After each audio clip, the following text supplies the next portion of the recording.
તો ક્ષત્રિય સમાજના આંદોલન અંગે મોટા સમાચાર સામે આવ્યા છે। ક્ષત્રિય સમાજના આગેવાનો હવે ખોડલધામ ચેરમેન નરેશ પટેલને મળશે।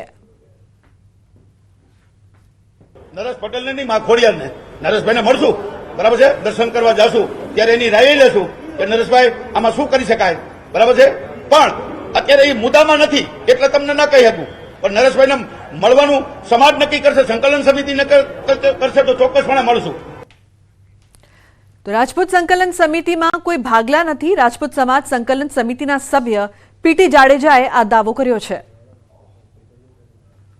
બીજો કોઈ સંદેશો તમે માનતા નહીં કે આમાં ભાગલા પડ્યા છે, ભાગલા પડ્યા જ નથી। કાલે 92 સમિતિના સભ્યો હતા, એની બદલે કાલે 500 થયા અને ક્ષત્રિય સમાજના બે ભાગ નથી પડ્યા। એક વ્યક્તિ એમ કે ભાગલા પડી ગયા, એ વ્યક્તિ તો કોઈ પણ સ્ટેટમેન્ટ આપી શકે।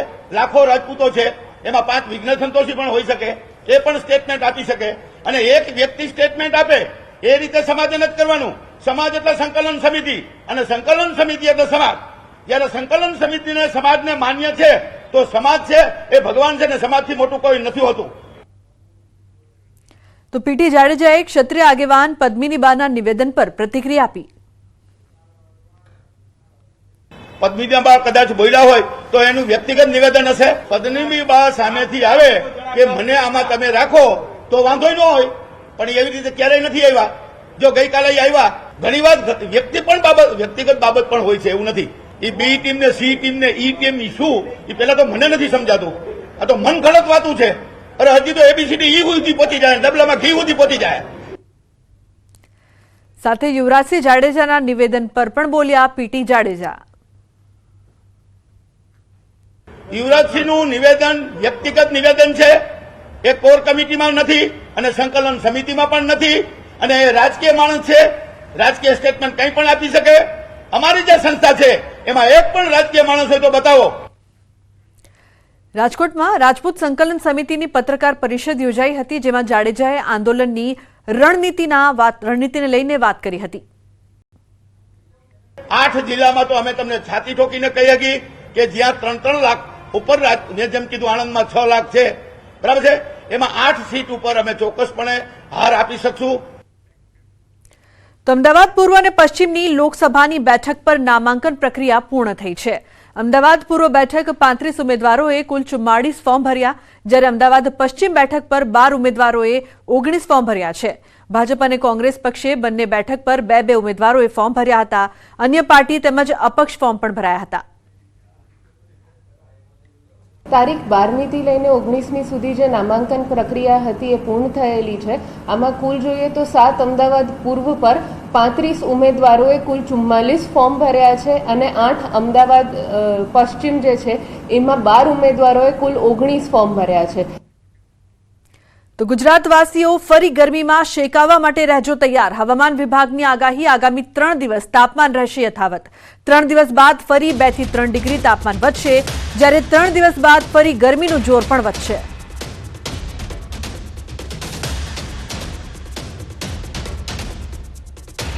पवन का दिशा है अभी westerly to north westerly direction में है, लोअर लेवल में, and weather was dry reported during the last 24 hour. No heat wave reported over the region, and maximum temperature reported Amreli, which is 40 degree centigrade, and at Ahmedabad it is 39.5 degree centigrade, जो कि हम जो देख रहे हैं -2.1 degree centigrade below with compared to 18th। The maximum temperature Ahmedabad 39.5, जो कल का ऑब्जर्व टेम्परेचर है, मैक्सिमम टेम्परेचर। તો હવે વાત કરીશું તમારી બેઠક તમારી વાતની।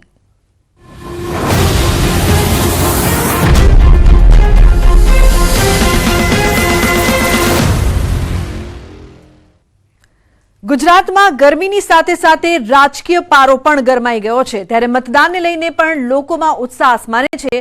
ચારે અને ચોકે રાજકારણની ચર્ચા ચાલી રહી છે। અમદાવાદના મતદારોનો શું છે મૂડ, મતદારો કયા મુદ્દે કરશે મતદાન, શું છે આશા અપેક્ષા। લોકસભા ચૂંટણીનું બ્યુગલ વાગી ગયું છે, ત્યારે તમામ જગ્યાએ એક જ ચર્ચા થાય છે કે હવે શું થશે, પરિણામો શું આવશે, મતદાન કઈ રીતે થશે, અને તેને લઈને જ રેસ્ટોરન્ટ કે કાફે હોય કે તમામ જગ્યાએ એક જ માત્ર ચર્ચા છે એ પણ રાજનીતિ. ત્યારે ન્યૂઝની ટીમ પહોંચી છે સિંધુમણ રોડ પર આવેલા ક્રુઝ કાફેની અંદર અને ત્યાંના લોકો જે બેઠી રહ્યા છે, અનેક લોકો આવે છે, એન્જોય કરતા હોય છે અને ખાસ કરીને ચર્ચા પણ કરતા હોય છે. કોફી તો પીવે છે પરંતુ સાથે એ પણ ચર્ચા થતી હોય છે કે હવે શું થવાનું છે. નેતાઓ જે રીતે નિવેદનો આપે છે તો સાથે જ પ્રધાનમંત્રીની પણ વાત અહીં થઈ રહી છે. ત્યારે આ જોઈ શકો લોકો છે, બધા લોકો કોફી એન્જોય કરી રહ્યા છે. ચર્ચા કરું તેમની સાથે જ બેઠા છો. ચર્ચા તો માત્ર રાજકારણી જ હશે. શું લાગે છે હવે પ્રધાનમંત્રી નરેન્દ્ર મોદી ફરી એમ કહે છે કે મારે પ્રધાનમંત્રી બનવું છે? 100% પ્રધાનમંત્રી બનશે જ. બનવું છે એવું બનશે જ, 100% બનશે. કે એમના થકી રામ જન્મભૂમિના મંદિરનું જે નિર્માણ થયું મોટું, એ મોટો એ જે પછી આ 370ની કલમ એ હટી અને આ જે કરફ્યુ દર વર્ષે જ્યારે હોય ત્યારે તોફાન, કોમી તોફાન થતા હતા એ પણ બધા બંધ થઈ ગયા. તો એમને જ વોટ આપીને એ જ બનવા જોઈએ ને એ જ બનશે જ, પણ એ જ નરેન્દ્ર મોદી સાહેબ જ બનશે. બીજું કે અમદાવાદ શહેર હોય, ગુજરાત હોય કે સમગ્ર ભારતની અંદર એક વિકાસ પણ જોવાતો હોય છે. પહેલાંના રોડ રસ્તા તમે જુઓ, પહેલાંના વિકાસ તમે જુઓ, બ્રિજ જુઓ અને તમે ગાર્ડન જુઓ અને પબ્લિકના હેલ્થની ચિંતા કરવાવાળી આ સરકાર હોય તો આપણે એ પણ જોવાતું હોય છે. એટલે આ ભારતીય જનતા પાર્ટી એ જે છે એ અમારા માટે એ યોગ્ય જ છે. નરેન્દ્રભાઈ PM બનશે અને એ જ દેશના હિત માટે છે. અમારા સાંસદ લોકપ્રિય. અમને તો હું અત્યારે જે બેઠું છું એટલે ઘાટલોડિયા વિધાનસભા અને ગાંધીનગર લોકસભા લાગે છે. એટલે અમારા જે લોકસભાના નેતા છે એ તો અત્યારે અમારા માટે નહીં, દેશ માટે પણ એટલા મહત્ત્વના છે કે એમના માટે અમે કંઈ બોલીશું તે ઓછું પડશે. અત્યારે ઇન્ડિયાની તાકાત આપણે જોઈએ તો ધારો કે અત્યારે દુબઈની અંદર મંદિર બન્યું તો ત્યાંના રાજાએ ત્યાં જઈને પારણા કર્યા. એટલે અત્યારે ભારતમાં નહીં પણ વર્લ્ડમાં આપણી તાકાત અમિતભાઈ અને નરેન્દ્રભાઈના હિસાબે જે થઈ રહી છે એ ખરેખર કલ્પના બહારની વસ્તુ છે. એમાં ગમે તે કન્ટ્રીમાં આપણે ફરવા જતા હોઈએ છીએ તો ક્યાં આપણને કોઈ પૂછે કે ક્યાંના છો અને આપણે એવું કહીએ કે ઇન્ડિયાના, તો એ લોકોને બી આશ્ચર્ય થાય. ઇન્ડિયા એટલે આપણે બોલીએ તો સામે એ લોકો નરેન્દ્ર મોદી સાહેબ, એટલે એ બી આપણા માટે ગૌરવની વાત છે.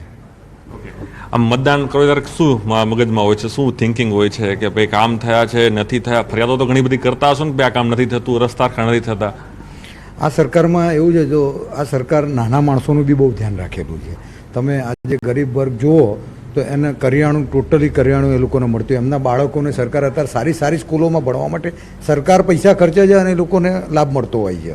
અને મેડિકલની બાબતે કોઈ પણ ગરીબને આજે ખિસ્સામાંથી 1 રૂપિયો કાઢવો નથી પડતો. રહેવા માટેના બી આવાસ યોજનામાં તમે જુઓ, રહેવા માટે અઢળક હજારો મકાન બનાવ્યા છે આ સરકારે. અત્યારે ટેકનોલોજીની બાબતમાં નરેન્દ્ર મોદી સાહેબને બહુ જ સારું એવું ધ્યાન આપેલું છે. નરેન્દ્ર મોદી સાહેબ ટેકનોલોજીના કારણે જે અત્યારે એજ્યુકેશન ડિપાર્ટમેન્ટ, એજ્યુકેશન લાઇનમાં બી સારું એવું ડેવલપમેન્ટ છે.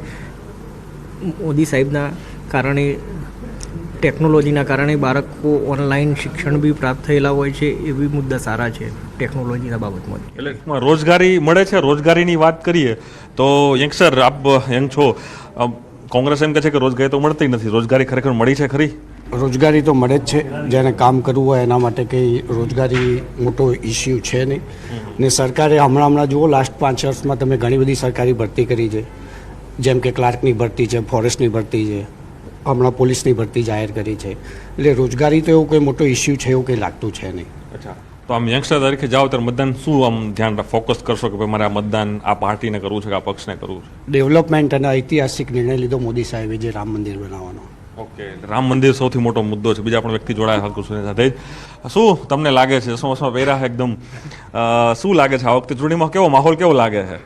માહોલ સારો લાગે છે અને બીજેપીની 400 ઉપર સીટો આવે એવું લાગે છે. આજે તમે ભણેલા હો કે અભણ હો, તમને કામ કરવા માટેની ઈચ્છા હોય ને તો સર તમે કામ કરી જ લેશો. સરકાર સારું કામ કરે છે, ભાજપ સરકાર ડેફિનેટ કરે છે સર. આજે ઓલ ઓવર ધી વર્લ્ડ, હું ખાલી એક ઇન્ડિયા નહીં, ઓલ ઓવર ધી વર્લ્ડમાં આજે ડંકો વાગે છે. આ પહેલાં એવું હતું કે ભાઈ લોકો આગળ ચાલતા હતા, આપણા પ્રેસિડેન્ટ પાછળ ચાલતા હતા, પ્રાઇમ મિનિસ્ટર પાછળ ચાલતા. આજે પ્રાઇમ મિનિસ્ટર આગળ છે અને લોકો પાછળ ચાલે છે. અમેરિકાના પ્રેસિડેન્ટ તમને સામેથી મળવા માટે આવે છે પ્રાઇમ મિનિસ્ટરને. આજે આટલા બધા બ્રિજીસ થયા, આજે એરપોર્ટ જે હતા એ ડબલ ક્વોન્ટિટીમાં એરપોર્ટ્સ થયા, એમ્સની ડબલ ક્વોન્ટિટી થઈ ગઈ. તમે બતાવો જે 60 યર્સ 70 યર્સનો જે પેરામીટર જે હતો કોંગ્રેસનો એટલા ટાઈમમાં કેટલું થયું ને અત્યારે કેટલું થયું?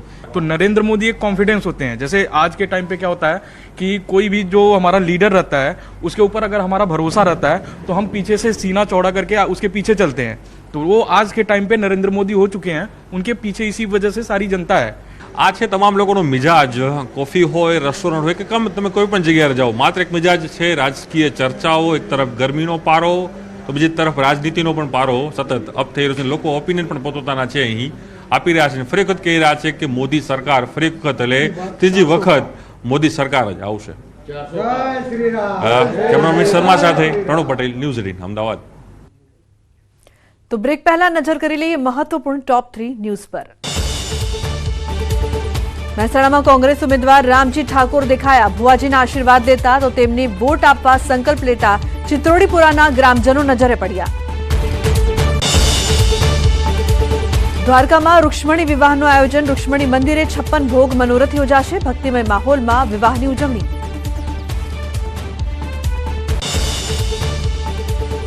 બહુચરાજીમાં શક્તિ, ભક્તિ અને આસ્થાનો ત્રિવેણી સંગમ. આવતીકાલથી 3 દિવસ ચૈત્રી ઉત્સવનું આયોજન. ભાતીગઢ મેળામાં ભક્તોનું દેશ વિદેશથી આગમન.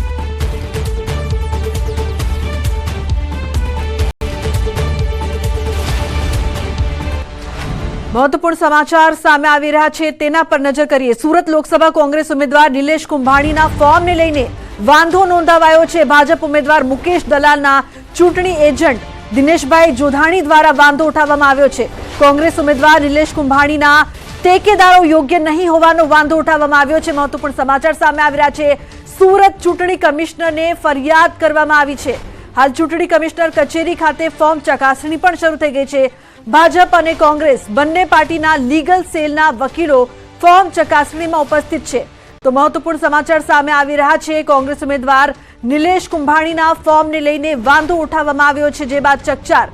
ચૂંટણી એજન્ટ દિનેશભાઈ જોધાણી દ્વારા વાંધો ઉઠાવવામાં આવ્યો છે અને હવે તેને લઈને તપાસ કરવામાં આવી રહી છે. કુંભાણીના ટેકેદારો યોગ્ય નહીં હોવાની વાતને લઈને વાંધો ઉઠાવવામાં આવ્યો. ચૂંટણી કમિશનરને ફરિયાદ પણ કરવામાં આવી છે. હાલ ચૂંટણી કમિશનર કચેરી ખાતે ફોર્મની ચકાસણી પણ શરૂ કરી દેવામાં આવી છે. તો મહત્વપૂર્ણ સમાચાર સુરતથી સામે આવી રહ્યા છે. કોંગ્રેસ ઉમેદવારના ફોર્મને લઈને વાંધો ઉઠાવવામાં આવ્યો છે અને હવે આ મામલે અહીં તપાસ પણ કરવામાં આવી રહી છે. ફોર્મની ચકાસણી કરવામાં આવી રહી છે. કુંભાણીના જે ટેકેદારો છે તે યોગ્ય નથી, આ વાત કરવામાં આવી છે, જે બાદ સુરત ચૂંટણી કમિશનરને ફરિયાદ કરવામાં આવી છે. તો ટેકેદારો યોગ્ય નથી, આ મુદ્દો ઉઠાવવામાં આવ્યો છે, જે બાદ સુરત ચૂંટણી કમિશનરને પણ ફરિયાદ કરવામાં આવી છે અને હવે આ મામલે કાર્યવાહી કરવામાં આવી રહી છે.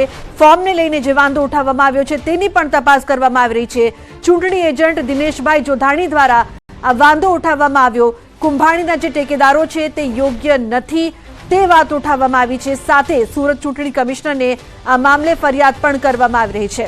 તો હાલ ચૂંટણી કમિશનર કચેરી ખાતે ફોર્મની ચકાસણી કરવામાં આવી રહી છે. જે વાતો કરવામાં આવી તેની પાછળ તથ્ય કેટલા છે, શું આજે વાંધો ઉઠાવવામાં આવ્યો છે તે સાચી વાત છે, જે વાંધો ઉઠાવવામાં આવ્યો તે અંગે પણ તપાસ કરવામાં આવી રહી છે, જેના માટે હાલ ફોર્મની ચકાસણી કરવામાં આવી રહી છે. ખરેખર ટેકેદારો યોગ્ય નથી કે કેમ તે અંગે પણ તપાસ થઈ રહી છે. સુરત ચૂંટણી કમિશનરને આ મામલે જ્યારે ફરિયાદ કરવામાં આવી ત્યારે હવે ચકચાર મચી છે. ભાજપ ઉમેદવાર મુકેશ દલાલ દ્વારા એજન્ટ દ્વારા વાંધો ઉઠાવવામાં આવ્યો છે. તો સુરત લોકસભા કોંગ્રેસના ઉમેદવાર નિલેશ કુંભાણીના ફોર્મને લઈને વાંધો ઉઠાવવામાં આવ્યો છે. કીર્તેશ લાઈવ જોડાયા છે વધુ માહિતી આપવા માટે. કીર્તેશ, મહત્વપૂર્ણ સમાચાર, ફોર્મને લઈને જે વાંધો ઉઠાવવામાં આવ્યો છે, શું અપડેટ્સ?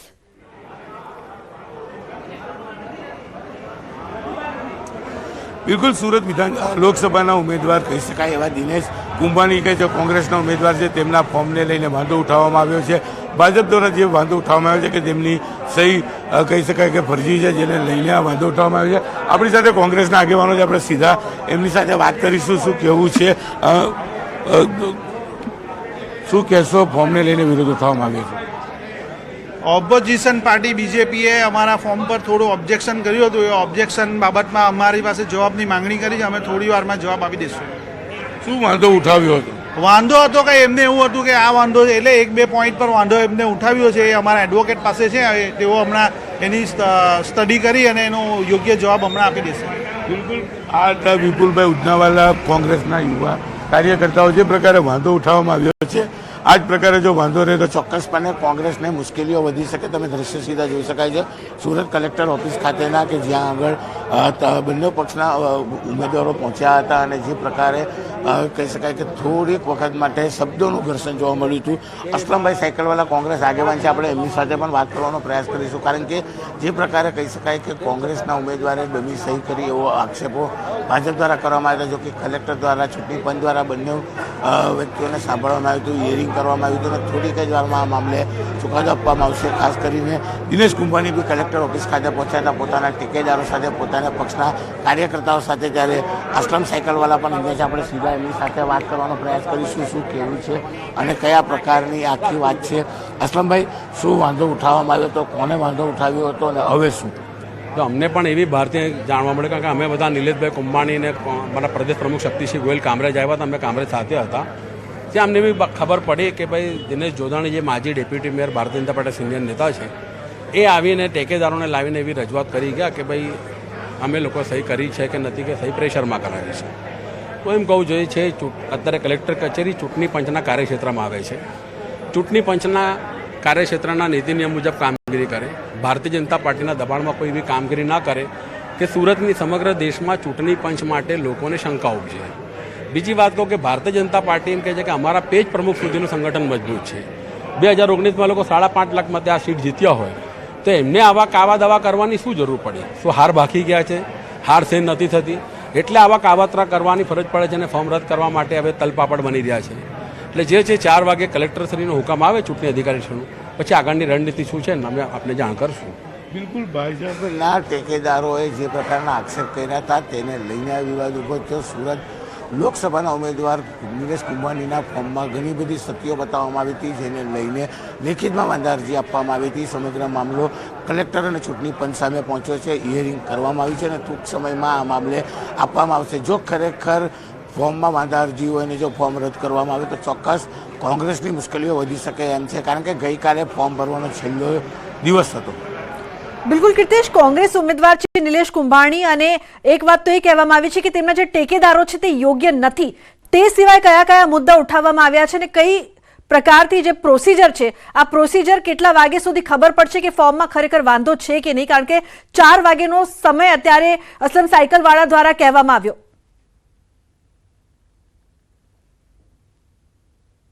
બિલકુલ, આ મામલે ભાજપના જે લોકોએ આ બાબતે વાંધા અરજી ઉચકી છે અને ખાસ કરીને નિલેશ કુંભાણી પોતાના સમર્થકો ટેકેદારો સાથે અહીંયા આવી અને આ બાબતે કલેક્ટરશ્રીને રજૂઆત કરી ચૂક્યા છે. દ્રશ્ય જોઈ શકાય છે કલેક્ટર ઓફિસ.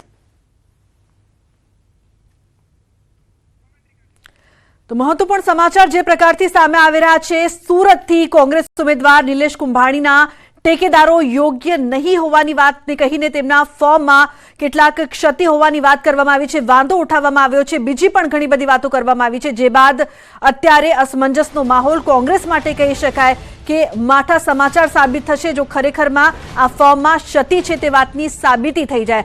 હાલ સુરત ચૂંટણી કમિશનરને ફરિયાદ કરવામાં આવી છે, જે બાદ જે ફોર્મ છે તેની ચકાસણી કરવામાં આવી રહી છે. ચૂંટણી કમિશનર કચેરી ખાતે ફોર્મની ચકાસણી કરવામાં આવી રહી છે. કોંગ્રેસના જે ઉમેદવાર છે, કોંગ્રેસના જે કાર્યકર્તાઓ છે તે પણ ત્યાં ઉપસ્થિત છે, ભાજપના પણ ત્યાં કાર્યકર્તાઓ ઉપસ્થિત છે. ભાજપ ઉમેદવાર મુકેશ દલાલ દ્વારા વાંધો ઉઠાવવામાં આવ્યો છે.